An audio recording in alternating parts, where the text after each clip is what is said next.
Hi, I'm Micheal Rumsewicz from the Bushfire and Natural Hazards Cooperative Research Centre in Australia. I'm the research manager for the program, a program which covers bushfires, cyclones, floods, storms, tsunamis and earthquakes. We are Australia's national research centre in the area. We cover the physical science of hazards, the fire behaviour, how storm surge occurs, how cyclones behave. We do resilience of people, infrastructure and institutions, and we bring all that together in a program that looks at the policy and economics trade-offs that need to be made to try to help build a more disaster resilient Australia. Wow, fantastic. So do you see the Australian model being a parallel model to the one in the States as far as you know, or are there different tactics that you guys have taken in Australia? For our research centre, the model that we use, I think, is actually quite different from the approach taken in America. Our centre, which has approximately $130 million worth of funding of cash and in-kind contributions, involves participation from approximately 20 universities and approximately 30 government response agencies and the federal government in Australia. We run 39 projects at the moment. Each one of those projects comprises what we call an integrated project team of usually university researchers, but also people from the Bureau of Meteorology in Australia and our Geosciences Australia organisation. But those teams, an integral part of those teams, are the end users, the people who are actually going to make use of the work that we do. Our aim is for the research that we're doing to actually be used and have an impact. And so those end users are an absolute key part to what we do. They're there from day one. They help shape the question, the language, because researchers obviously often speak a different language. And because we cover all states of Australia and the territories, often the processes within those states are different. So we have to bring all of that stuff together. So those folks have to be there from day one. And they're the people who are going to have to champion the outputs of the research. And they're the people who are going to help us identify how will we use it, how could we use it. And then we take on the role of how do we translate that knowledge that the researchers are developing, how do we turn it into something that someone will actually use. And that's a different set of skills or a complementary set of skills to the ones that researchers bring to the table. That is an awesome model. And I think one of the things here that has been a barrier has been these various elements of expertise or silos that don't connect and don't network. And they're trying to figure out how to break down those barriers. Do you have any suggestions of how our system could integrate that more? Well, I suppose I can talk maybe more from the idea of how do we approach this? The key part is, as I said, the end users have to be involved right from day one. If they're not there from day one, we have all sorts of problems. We also don't get too strict on saying we have a 4-year plan and this is exactly what we're going to do. Because we know that on day one, when those folks get together and figure out what they're doing, they may not get it right. You'll do a bit of work and then realise actually the problem statement should have actually been over here rather than in the direction we first thought. And we allow the flexibility to let the projects shape themselves. If projects need to jump 90 degrees and go in a completely different direction, well, we can go back and review whether that's what we should be doing in the first place. But if it's a natural deviation, then we just let that go. And provided our end users are seeing that the project is going to a place that will give them something that they need, then we let it go within certain bounds. We also, because it's so distributed and we have so many stakeholders with different needs, that also provides a little bit of balance, because we want researchers to do research. We don't want them to do consulting and solve today's problem on a micro scale. We want big problems and what are the fundamentals that can help down the line. And that's got to be balanced with the way the different states operate, the way local government operates, the way our Commonwealth or federal government operates. Also, each type of natural hazard has a very different character, personality, and flavor. If it's a fire, a flood, or yes. So, can you give me an example of a success project and how it works and how the implementation takes place? working with the end users? So the Bushfire and Natural Hazard CRC started on July 1st, 2013. So the research projects themselves, with the way we've started up, have been going for, we're now in July, approximately 15 or 16 months. So in terms of getting work out into practice, that hasn't happened within the context of this centre. The predecessor organisation to ours was an entity called the Bushfire CRC, which was focused purely on bushfire. And the model we're using is a slightly adapted version of the model there, but in a number of cases, and I'll take a broad suite of projects in what we call the communications and warnings type of area. Those end users who from our fire agencies who put the warnings out to the public on what actions to take and the threat that they may be under during a bushfire event, those researchers would go out, do field interviews after major significant events, bring those learnings back, identify what messaging worked, didn't work, or was misinterpreted, maybe more correctly, and then they would use that as the basis for going more deeply into how to improve the messaging. And the results of that research have subsequently been taken up and actually used by our especially rural fire agencies. What about incentivizations that would help change behavior to get some mitigation projects done? Have you worked in that realm? There are multiple levels to that question. One pass at it is how do you incentivise the community to take on different behaviours. We've done, I mentioned earlier, a number of projects where we've gone in after significant bushfire events to find out what people did and didn't do. One of the key messages our rural fire agencies get out is to have a bushfire survival plan, or wildfire in American terms.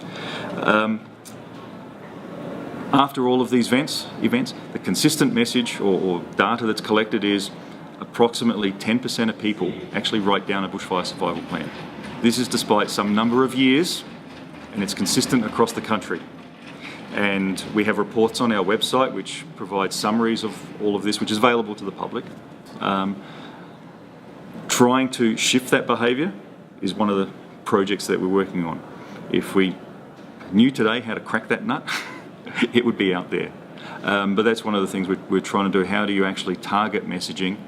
And we're now doing more of using some more marketing techniques in the research projects to sort of say, well, let's look at the different archetypes of people and what are the sort of messages they listen to, just as the marketing people do, and treat it as a marketing problem to some extent.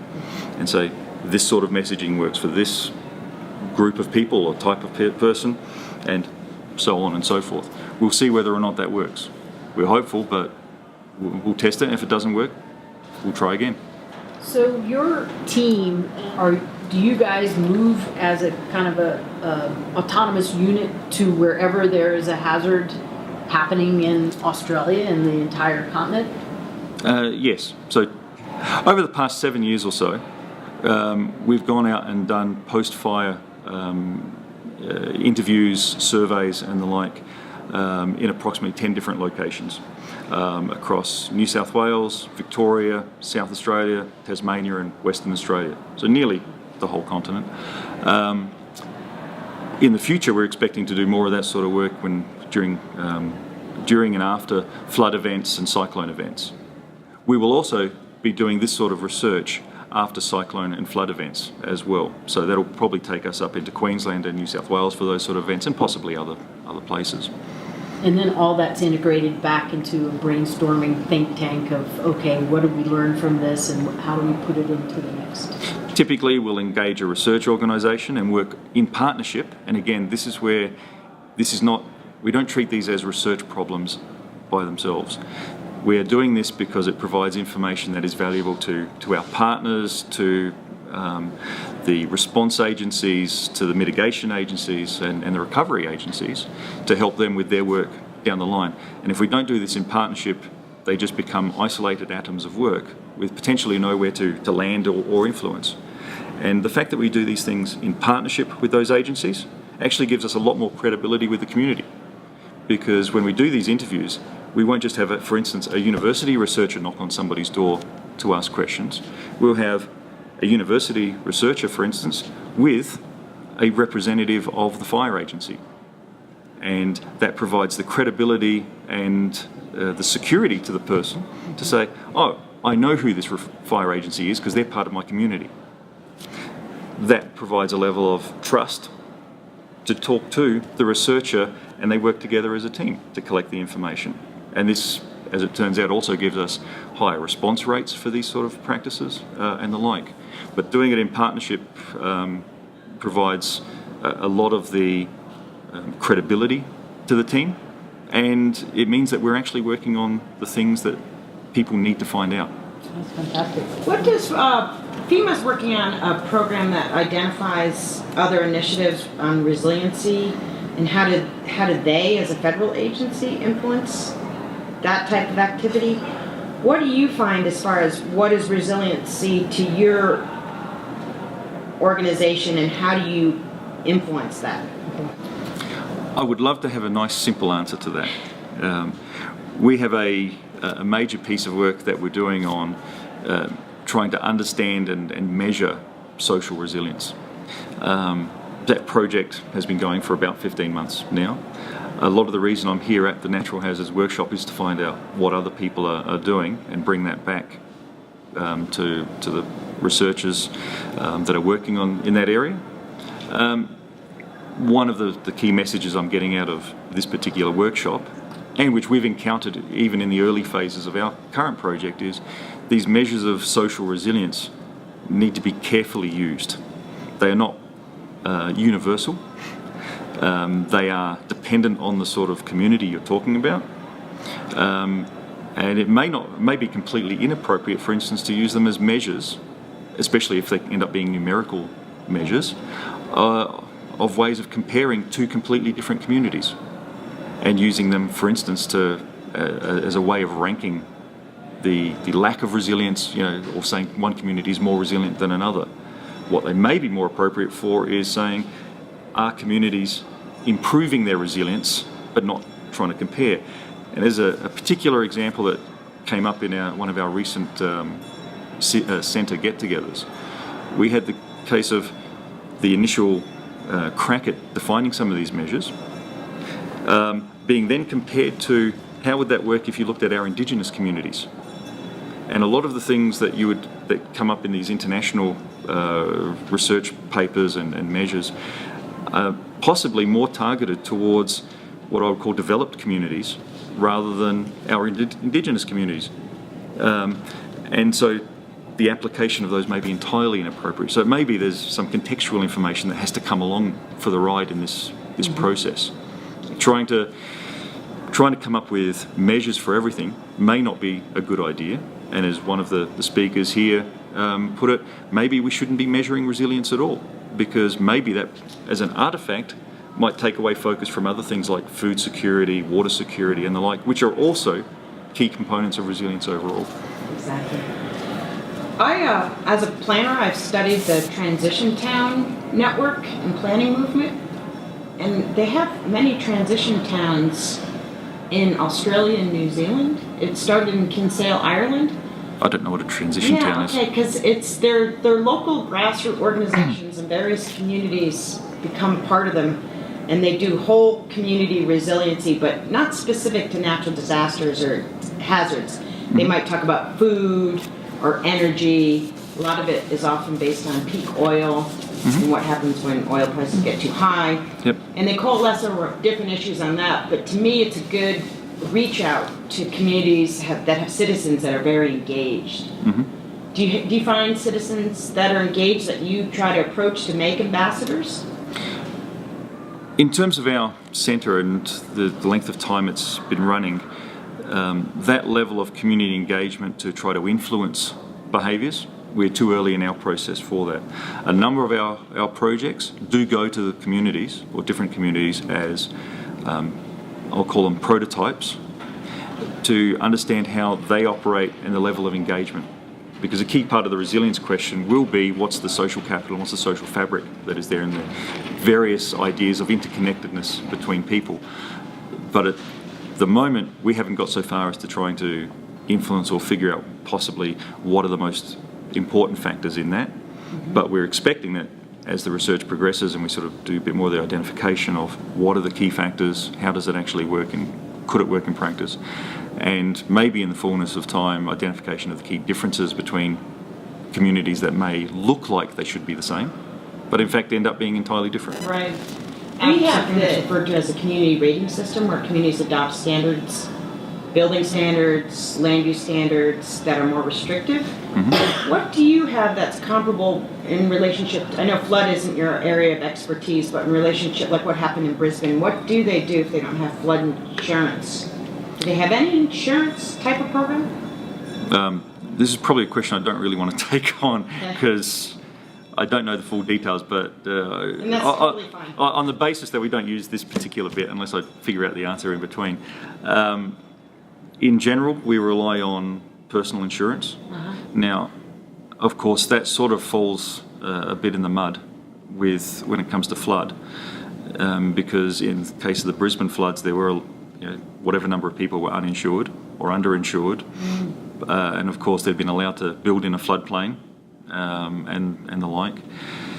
And when it comes to disaster relief in Australia, the Commonwealth, our federal government, is the insurer of last resort. So once a disaster goes beyond a certain level, the public cost, so things like road replacement and the like, a fraction of that is actually borne by the Commonwealth government. Is it like that in the States? Well, you sort of almost have it through as I understand, the way the National Flood Insurance Scheme works, because essentially the federal government is subsidising the actual insurance cost. Yeah. I wanted to ask a question. In you know how disasters bring out the best and the worst in people, and often before an event happens, people are not that interested. Like the best of them hasn't come out. Often you see once their neighbor has really been compromised, people have this incredible open heart and generosity and feeling of, okay, we're all in this together. How do you nurture that bringing out the best versus the worst, where that panic and desperation is also prevalent?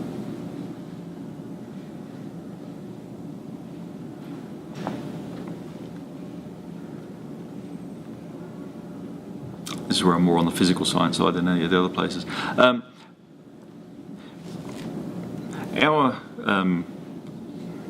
Our rural fire agencies, response agencies, and our what we call emergency services agencies, which typically look after flood and storm type hazards, spend a lot of time reaching into communities to help them prepare and mitigate. They put out a lot of materials, they put on a lot of community engagement events, they get a lot of information out there. The response agencies, especially in the rural areas, are primarily volunteer organisations in Australia. They're actually a key part of binding people together. Roughly speaking, we have in those response agencies about 100 volunteers to every paid person in those organisations.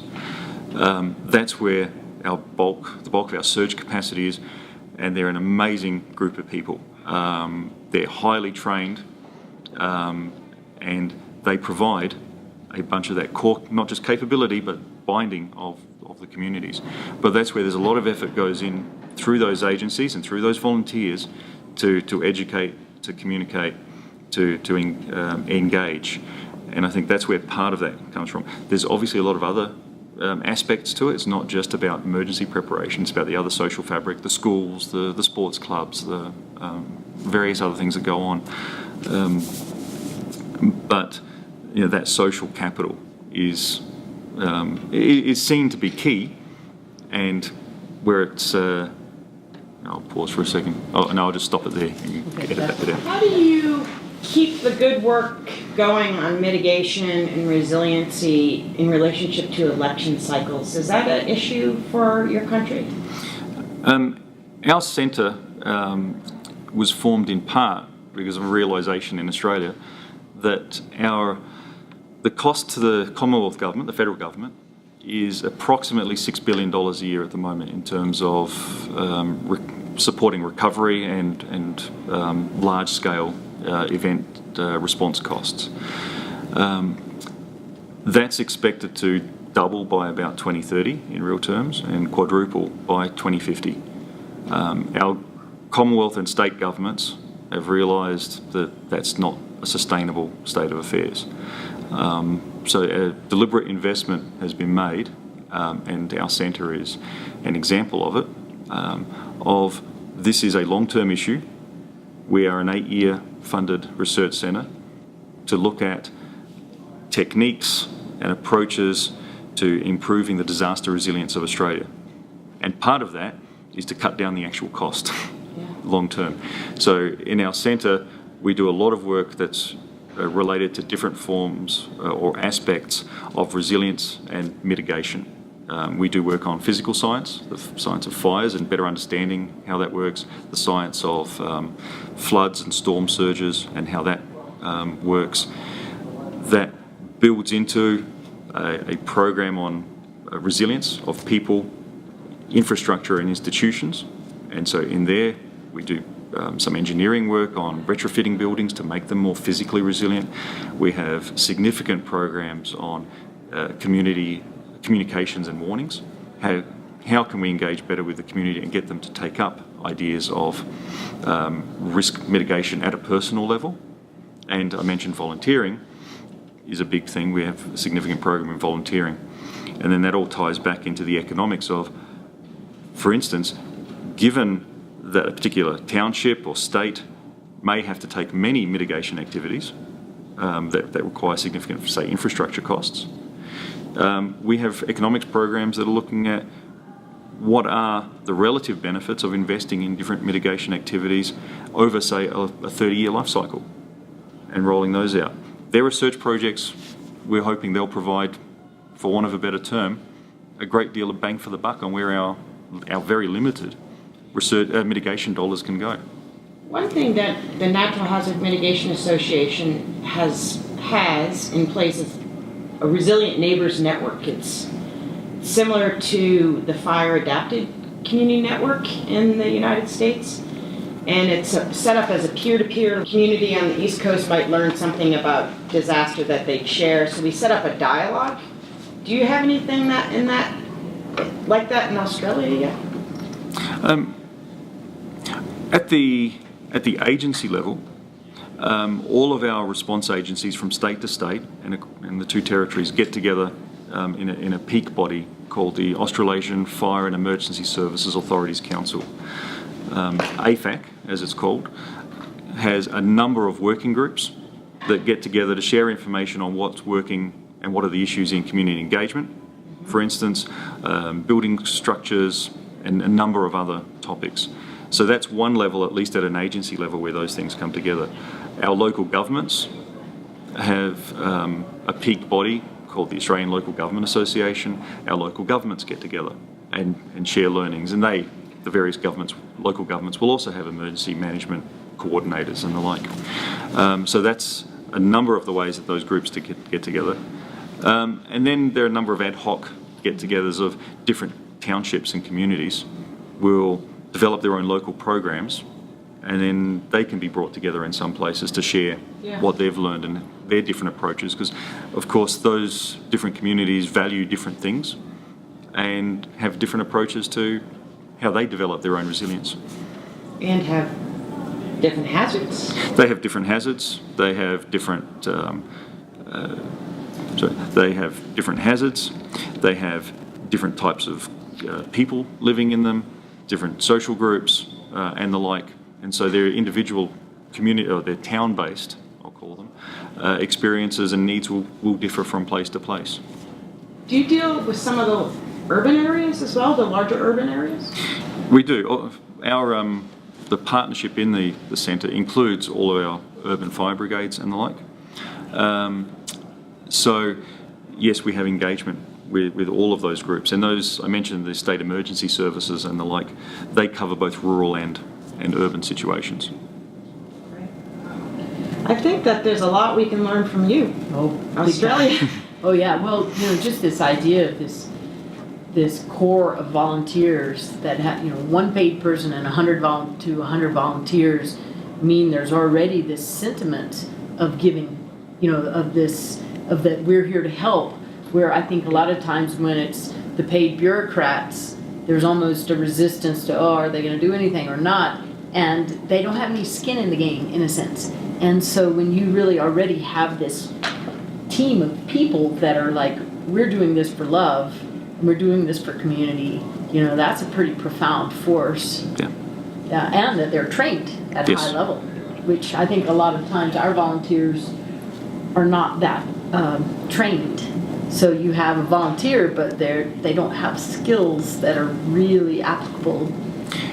In the volunteering area, we actually are running two significant projects. One is looking at recruitment and retention into what I would call the traditional volunteering services, which require regular attendance at training meetings, get-togethers, so that we are putting trained people in to fight fires, do swift water rescue, and the like. We don't put untrained people into those situations. We also, though, have a significant project on what we would call non-traditional volunteering. How do you make use of all of those folks who show up after an event full of goodwill? How do you make use of those folks who want to help, don't have the skills for, say, firefighting or swift water rescue or search and rescue, but what they do have are skills in other areas, whether it could be information technology, it could be a whole lot of other different aspects, and how do we make use of that ad hoc surge capacity and bring them in to the sort of structures that sort of attempt to control the response and the recovery operations. And who manages them? That's a big breakdown often. And there's another aspect of that is, what are the legal responsibilities when you bring people in? Because, again, while a lot of our rural fire agencies and emergency services agencies are built around volunteers, that doesn't absolve those organisations of any of the occupational health and safety responsibilities. Can you comment on one thing that we're rolling out, what we refer to as a disaster risk reduction ambassador curriculum? And the audience will be local leaders who could be citizens that are active in their community. It could be elected officials, it could be planners, it could be engineers. It's for anyone, but the idea is so that when a disaster happens, people that are already there at the local level, that they can say, look, I understand what's going on in the full cycle. I might be, often when a fire happens, some of the locals are pushed aside and then incident command kicks in and another group takes over. That there's actually a credentialing, that they have a base understanding of all the pre-mitigation, legal, policy, structural mitigation, everything, and then during the disaster and then after the disaster. So our intention is to create a ambassador curriculum program where that's various mediums. Do you have any comment about that? As far as being a good idea, or do you think it could be useful in your country? We're also doing workshops. I'd like to see more of what it actually looks like before I can pass comment, because again, this won't be useful for the interview, but I can't picture it well enough on the fly and exactly what those credentials might look like. So I don't. Maybe I'd love to have a chat about it after we finish.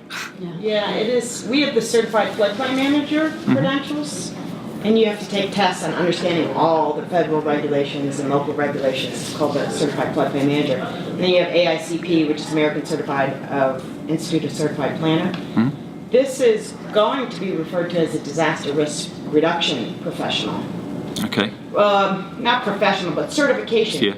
And it would basically, the intention, just so you know, is so that they are knowledgeable, feel empowered, so that they can be part of the process to make their community more resilient. We feel that there's more people understanding all the information that goes into the complexity of disaster management. AFAC, the organisation I mentioned, is actually bringing some certification standards in, and in part that's to help raise the level and consistency across the country, because that's where AFAC as a peak body can have an influence across the country. And we already have the ability, for instance, and I'll talk about the firefighters as a specific example,